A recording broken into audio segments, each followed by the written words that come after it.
The disciples huddled behind a locked door, their hearts pounding in the silence, every creak and whisper outside making them flinch.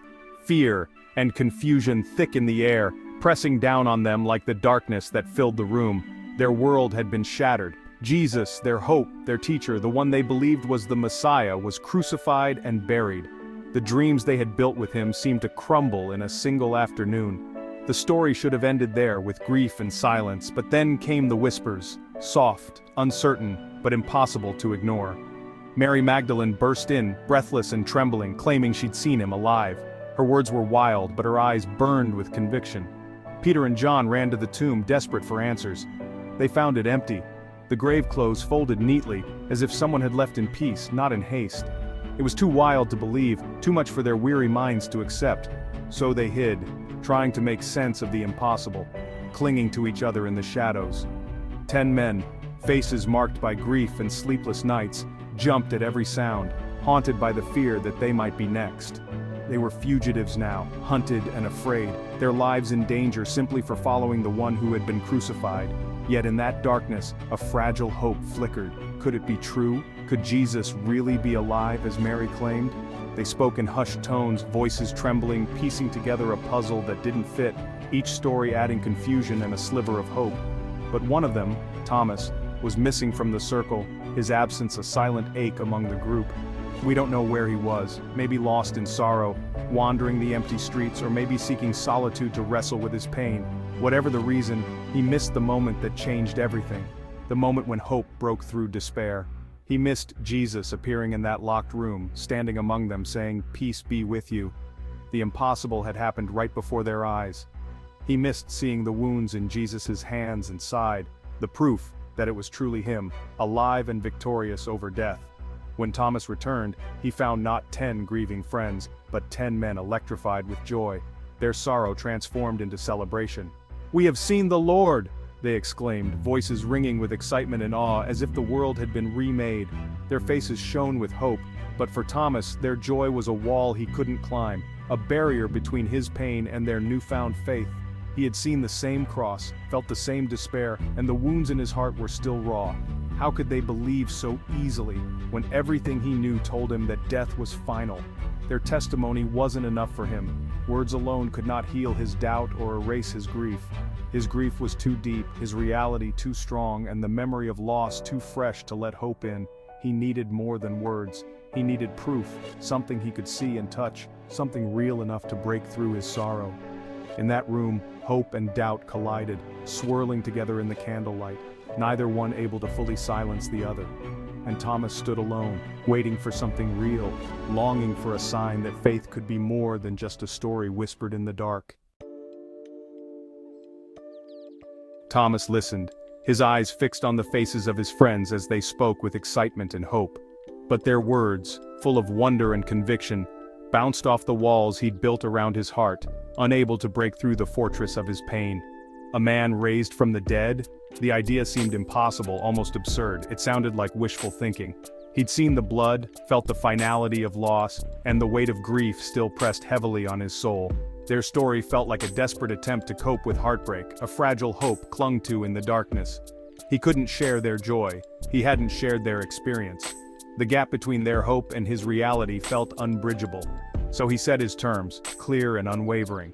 "Unless I see the nail marks in his hands and put my finger where the nails were, and put my hand into his side, I will not believe." It wasn't stubbornness, it was honesty. His pain was real, his doubt a shield forged by heartbreak and disappointment. He'd lost Jesus once. He couldn't risk hope again, not unless he was sure it wouldn't be shattered a second time. Thomas wanted more than a distant glimpse.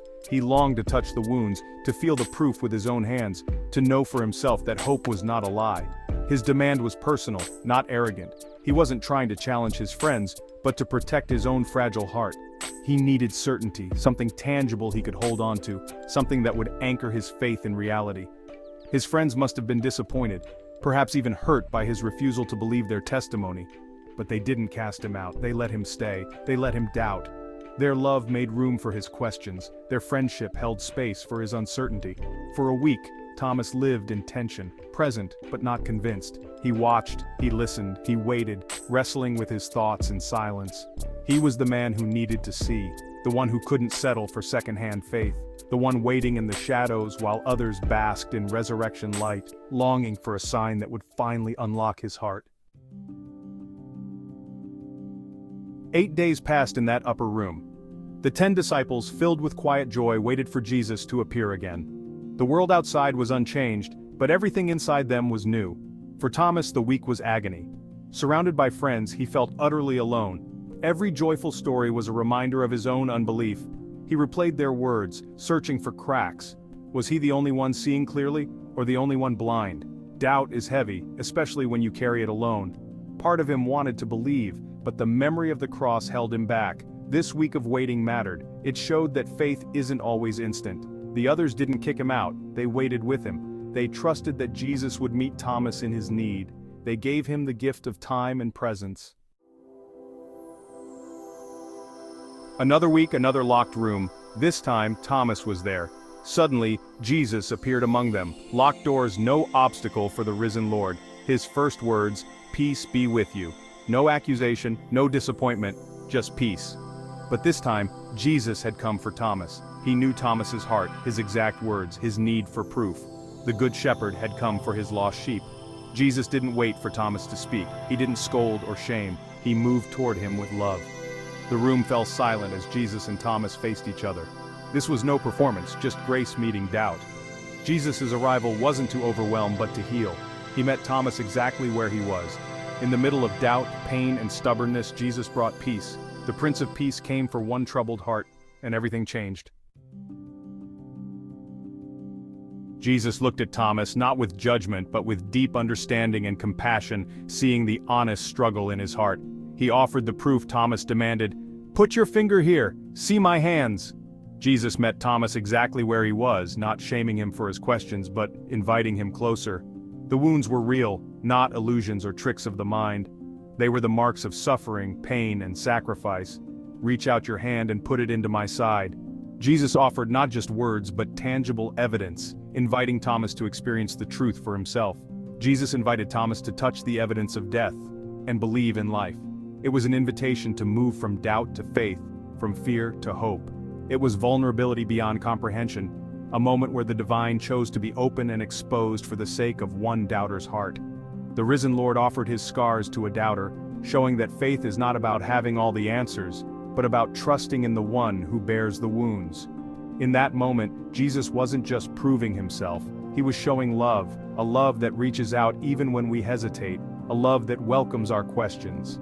His love isn't afraid of our doubts, he draws near to us, even when we're uncertain, and offers us peace in the midst of confusion. He comes close, invites us near and shows that his power is made perfect in his wounds. The scars are not hidden, they are the very proof of his victory.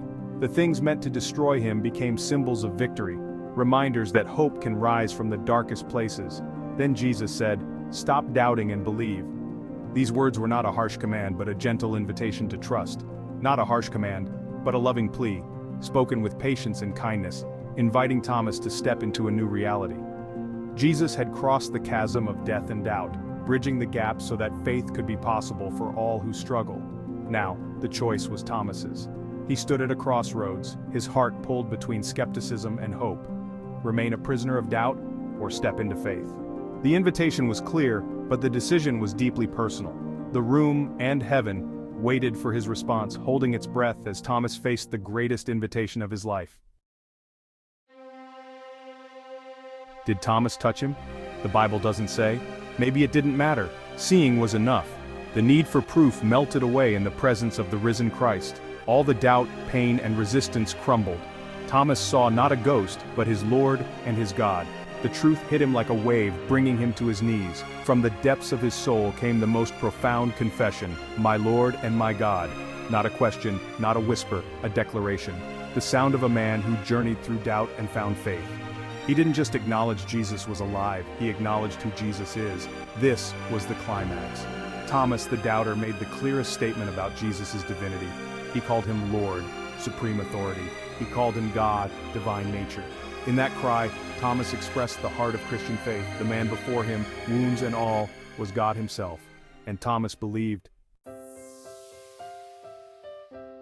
"My Lord and my God," Thomas's words are the bedrock of Christian faith.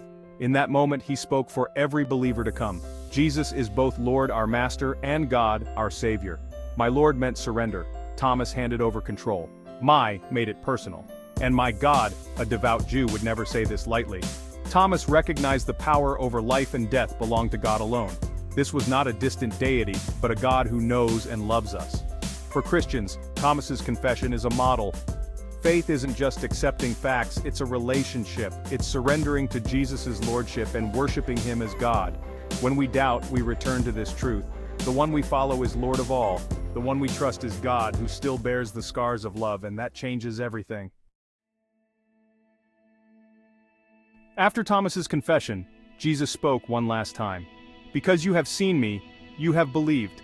Blessed are those who have not seen and yet have believed. This blessing is for us, those who live centuries later. We can't see or touch Jesus, but we have the apostles' testimony, the scriptures, and the Spirit. We are called to believe without seeing. Jesus calls us blessed, not because our faith is better, but because it's different. Thomas's doubt and confession strengthen our faith. He doubted so we might believe more easily. He touched the wound so we could be healed by faith.